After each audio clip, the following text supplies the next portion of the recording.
Hello বন্ধুরা, তোমাদের সবাইকে সাথীস ক্রিয়েশনে অনেক অনেক ওয়েলকাম। আজকে আমি ফার্স্ট টাইম তোমাদের সাথে একটা লং ভিডিও শেয়ার করতে চলেছি। অবশ্যই লাস্ট পর্যন্ত দেখে জানিও কেমন লেগেছে তোমাদের এই ভিডিওটি। আর যদিও হেল্পফুল হয়ে থাকে একটুকু, তাহলে অবশ্যই কমেন্টেও কিন্তু জানিও।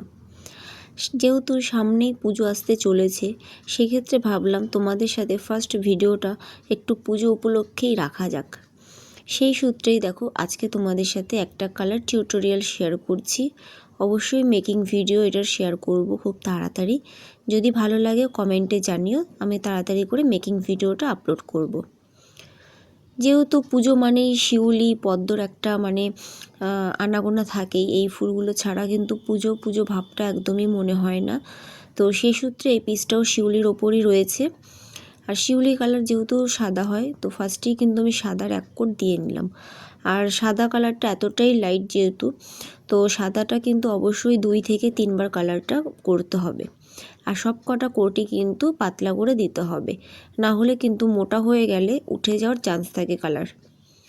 দেন আমি পাতাগুলোকে করছি। তোমাদের কাছে যদি কোনো সময় সবুজ কালার না থাকে, তাহলে তোমরা কিভাবে পাতার রঙটা আনবে সেটা কিন্তু তোমরা এর মধ্যেই ভিডিওতে দেখে ফেলেছো।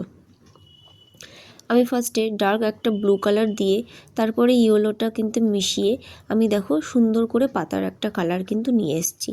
তোমরাও কিন্তু তোমাদের কাছে কোনো কালার যখন থাকবে না, তোমরা কিন্তু এরকম 2-3টে রঙ মিশিয়ে সেই কালারটা বানিয়ে নিতে পারো।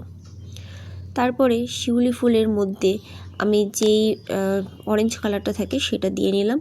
আর এর মধ্যেই কিন্তু আমি অফ ক্যামেরাতেও শিউলির কিন্তু আরও 2-3টে কোট করে নিয়েছি। এরপরে যে বেসটা করেছি আমি, এটার বেসের তো মিডিলে ফাঁকা ছিল আর পাশে রাউন্ড করা ছিল।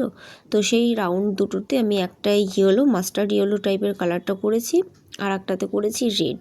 এবার আমি ছোটো ছোটো কয়েকটা ডট দিয়ে আমার পুরো পেন্ডেন্টটার কালারটা কমপ্লিট করলাম। তোমাদের কেমন লাগলো অবশ্যই জানিও।